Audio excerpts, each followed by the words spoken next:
जनवार्तामध्ये आपल्या सगळ्यांचं स्वागत. घेऊया मागील आठवड्यातील ठळक घडामोडींचा आढावा. प्रभाग क्रमांक 63 मध्ये नव्याने विकसित करण्यात आलेल्या कैलासवासी सचिन बाळासाहेब आंग्रे उद्यानाचे उद्घाटन मनसेचे अध्यक्ष राज ठाकरे यांच्या हस्ते करण्यात आले. यावेळी महापौर मोहनसिंग राजपाल, मनसेचे उपाध्यक्ष विजय तडवळकर, मनसेचे गटनेते रवींद्र धंगेकर, नगरसेवक अॅडव्होकेट किशोर शिंदे, रणजित शिरोळे, बाबासाहेब आंग्रे, शहराध्यक्ष प्रकाश ढोरे आदी मान्यवर उपस्थित होते. सर्वसामान्यांच्या गरजांकडे सर्वच राजकीय पक्षांनी लक्ष द्यावे अशी सूचना करून राज ठाकरे यांनी राजकारण्यांच्या इंच इंच विकूया जमीनबाबतच्या धोरणावर हल्ला चढविला. यावेळी राज ठाकरे म्हणाले, सर्वांच्या उपयोगाच्या ज्या ज्या गोष्टी आहेत त्यांच्या उद्घाटनासाठी कोणी दीडशाण्या पाहुण्यांची वाट पाहत थांबू नका. ज्या ज्या वयात त्या त्या गोष्टींचा उपभोग घेताच आला पाहिजे. शहरात उद्याने, तलाव अशा सुविधा देण्याची जबाबदारी महापालिकेची आहे, पण महापालिका या सुविधा उपलब्ध करून देत नाही म्हटल्यावर मोठमोठ्या सोसायट्यांमध्ये बांधकाम व्यावसायिक या सुविधा उपलब्ध करून देऊ लागले आहेत. पूर्वीच्या काळी शहरे मोकळी होती, अप्रतिम बागा असायच्या. शहरे जसजशी वाढत गेली तशा गरजा वाढत आहेत. त्याप्रमाणे सोयी सुविधा उपलब्ध करून देणे आवश्यक आहे. आरक्षित जागांवर मैदाने, बगीचे उभारा. भरमसाठ कर भरूनही नागरिकांना क्षुल्लक गोष्टी मिळत नसतील तर सत्ता चाटायची का, असा प्रश्न ठाकरे यांनी उपस्थित केला. कार्यक्रमाचे प्रास्ताविक नगरसेवक अॅडव्होकेट किशोर शिंदे यांनी केले. पंतप्रधान डॉक्टर मनमोहन सिंग आणि भ्रष्टाचारी खासदार सुरेश कलमाडी यांनी त्वरित राजीनामा द्यावा या मागणीसाठी भारतीय जनता पक्षाच्या वतीने निदर्शनं करण्यात आली. ही निदर्शने खंडूजी बाबा चौकात करण्यात आली.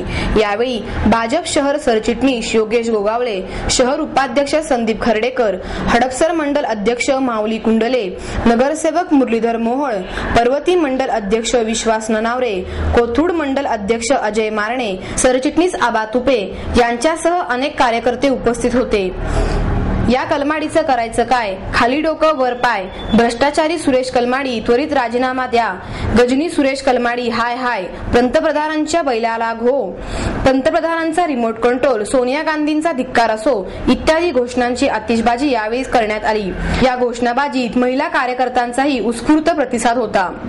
काँग्रेस सरकारमधील मोठमोठे नेते भ्रष्टाचारांच्या आरोपाखाली जेलमध्ये बंद असल्याने त्यांची नैतिक जबाबदारी स्वीकारून पंतप्रधानांनी राजीनामा द्यावा, तसेच मृत्यूभंश झाल्याचे नाटक करून भ्रष्टाचारांच्या आरोपातून सही सलामत सुटण्याचा प्रयत्न करणारे गजनी खासदार सुरेश कलमाडी यांच्या त्वरित राजीनामा देण्यात यावा या मागण्यांसाठीही निदर्शने करण्यात आल्याचे यावेळी सांगण्यात आले. मुख्य रहदारीच्या चौकात ही निदर्शने करण्यात आल्याने यावेळी पोलीस बंदोबस्त सुद्धा चोख ठेवण्यात आला होता. कारगिल विजय दिनानिमित्त शहरात विविध कार्यक्रमांचे आयोजन करण्यात आले. एरवी आपण friendship day, valentine's day, rose day यासारखे डेज न चुकता साजरे करतो.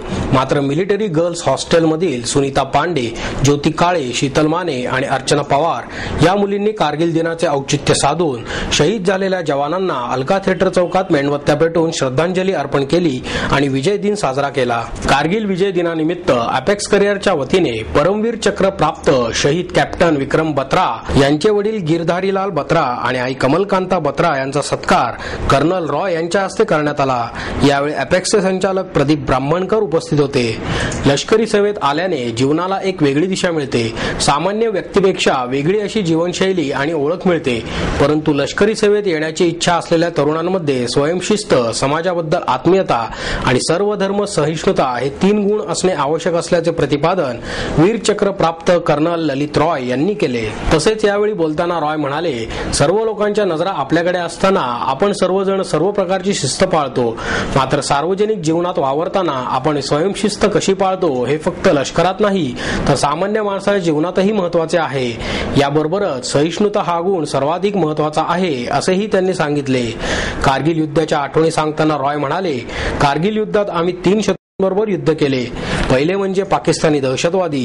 मात्र या दहशतवाद्यांबरोबरच आम्हाला समुद्र सपाटीपासून 80,000 फुटांवरील वातावरणात पाठीवर 35 पौंडाचे वजन घेऊन लढावे लागले आणि या अतिशय प्रतिकूल वातावरणात उद्भवलेल्या आरोग्यविषयक समस्या हे आमच्या समोरचे मोठेच आव्हान होते. अशा प्रतिकूल परिस्थितीमध्येही जवानांनी हार न मानता प्राणांची बाजी लावली आणि देशाचे संरक्षण केले. गिरधारी लाल बत्रा म्हणाले, आज गलेलट्ट पगाराच्या मागे तरुण धावत आहेत, मात्र आपण स्वतःसाठी काय मिळवले यापेक्षा देश घडवण्यात काय योगदान दिले हे महत्वाचे आहे. सध्या अनेक तरुण हे देश सेवेपेक्षा आधुनिक तंत्रज्ञान आत्मसात करण्याकडे भर देत आहेत. त्यात जितके फायदे आहेत तितकेच तोटेही आहेत याची कल्पना असणे गरजेचे आहे. त्यामुळे तरुणांनी देश सेवेला वाहून घेण्यासाठी लष्करी सेवेत यावे असे आवाहनही बत्रा यांनी यावेळी केले. कार्यक्रमाचे प्रास्ताविक प्रदीप ब्राह्मणकर यांनी केले. सूत्रसंचालन अक्षय. भारत गायन समाज संस्थेच्या वतीने ज्येष्ठ संगीतकार अशोक पत्की यांना राजदत्त यांच्या हस्ते वसुंधरा स्मृती पुरस्कार प्रदान करण्यात आला. यावेळी संस्थेचे अध्यक्ष सुधाकर जोशी, वसुंधरा ट्रस्टच्या विश्वस्त अरुणा गवाणकर आदी मान्यवर उपस्थित होते. महाराष्ट्र हा जसा दगडांचा धोंड्यांचा देश आहे तसाच तो संगीत सुरांचाही देश आहे असे प्रतिपादन ज्येष्ठ चित्रपट निर्माता दिग्दर्शक राजदत्त यांनी केले. पुढे बोलताना राजदत्त म्हणाले, महाराष्ट्राचे वर्णन राकड देशा, कणखर देशा, दगडांच्या देशा असे करण्यात आले आहे. मात्र महाराष्ट्राला संगीताची मोठी परंपरा असून तो संगीत सुरांचाही देश आहे हे विसरून चालणार नाही. सांगीतिक परंपरेत असे अनेक कलावंत आहेत ज्यांना नवीन पिढीसमोर आदर्श म्हणून येता येईल. त्यात अशोक पत्की यांचाही समावेश आहे. कलावंताने केव्हाही समाधानी असू नये, त्याने काहीतरी नव्या शोधात राहावे. त्याशिवाय कलावंतात जिवंतपणाचे लक्षण आहे असेही म्हणता येणार नाही.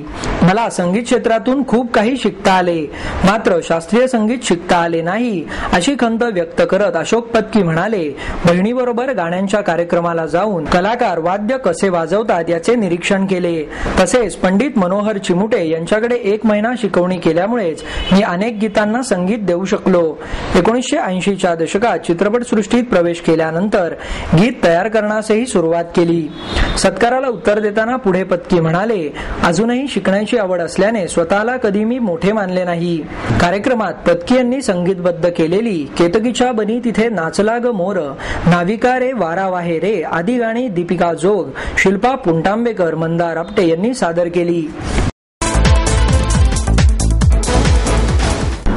पुणे शहर पोलीस आणि मुक्तांगण मित्र परिवाराच्या वतीने महिनाभर राबवण्यात आलेल्या जागतिक अंमली पदार्थ विरोधी जनजागरण मोहिमेचा समारोप करण्यात आला.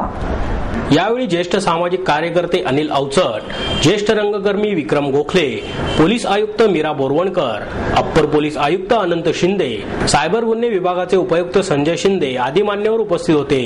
पोलिसांना समजावून घेऊन नागरिकांनी त्यांच्या पाठीशी उभे राहिले पाहिजे असे सांगून गोखले म्हणाले, पोलिसांना अधिक अधिकार दिले तरी त्यावर पोलीस आयुक्तांचा वचक ठेवल्यास त्याचा गैरवापर होणार नाही. अमेरिकन चित्रपटांचे अंधानुकरण करत भारतीय चित्रपटांनी पोलिसांची भ्रष्ट आणि वाईट प्रतिमा उभी केली आहे.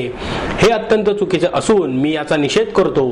मला कितीही मोठी ऑफर आली तरी मी पोलिसांची बदनामी करणाऱ्या चित्रपटांमध्ये भूमिका करत नाही. दिल्लीमध्ये एका चित्रपटाच्या शूटिंगच्या निमित्ताने मला पोलिसांचे प्रश्न आणि वेदना चांगल्या पद्धतीने समजावून घेता आल्या.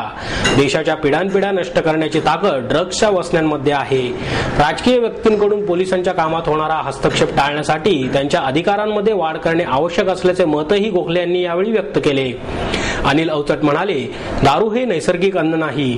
सुरुवातीला दारू पिण्यास सुरुवात करणाऱ्या 100 लोकांपैकी 20 लोक हे त्याच्या आहारी जातात असे एका सर्व्हेवरून स्पष्ट झाले आहे. यावेळी बोलताना मीरा बोरवणकर म्हणाल्या, पोलिसांवर सर्वाधिक टीका ही तरुण वर्गाकडून केली जाते असे एका अभ्यासातून स्पष्ट झाले आहे. वस्तुतः त्यांना पोलीस दलाविषयी फारशी माहिती नसल्याने त्यातूनच त्यांच्याकडून टीका केली जाते. त्यामुळे पुणे पोलिसांकडून पुणे पोलीस विद्यार्थी मित्र हे अभियान गेल्या वर्षीपासून राबवण्यात येत आहे. या माध्यमातून पोलिसांना सहकार्य केल्यास व्यसनमुक्त शहर म्हणून पुण्याची नोंद करता येईल असेही बोरवणकर यांनी यावेळी सांगितले. कोरेगाव पार्क पोलीस चौकीला 10 दिवसात जागा उपलब्ध करून देण्याचे निर्देश मुख्यमंत्र्यांनी जिल्हाधिकाऱ्यांनी दिले असल्याची माहितीही यावेळी बोरवणकर यांनी दिली.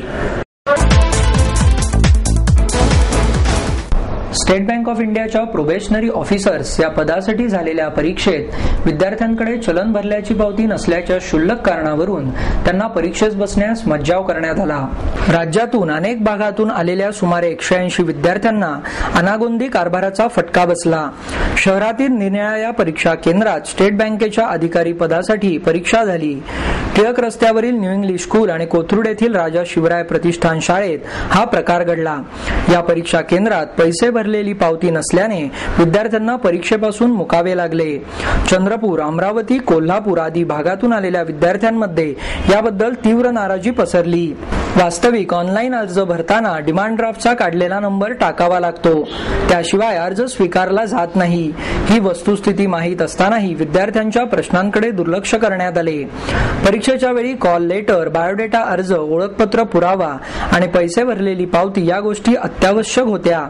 मात्र बहुतांश विद्यार्थ्यांनी चलन भरलेली पावती आणली नव्हती. कारण डीडी भरल्यानंतरच अर्ज स्वीकारल्याची संगणकावरून प्रिंटआउट येते. त्यामुळे अनेक विद्यार्थ्यांनी रिसीट आणण्याचे टाळले. मात्र परीक्षा केंद्रात याच कारणाने परीक्षेस मनाई केल्याने अनेक विद्यार्थ्यांच्या डोळ्यातून अश्रू आले. न्यू इंग्लिश स्कूलमधील केंद्रात सकाळी 10:30च्या दरम्यान विद्यार्थ्यांची मोठी गर्दी झाली. विद्यार्थ्यांना परीक्षेस बसू द्यावे यासाठी विविध विद्यार्थी संघटना प्रयत्नात होत्या.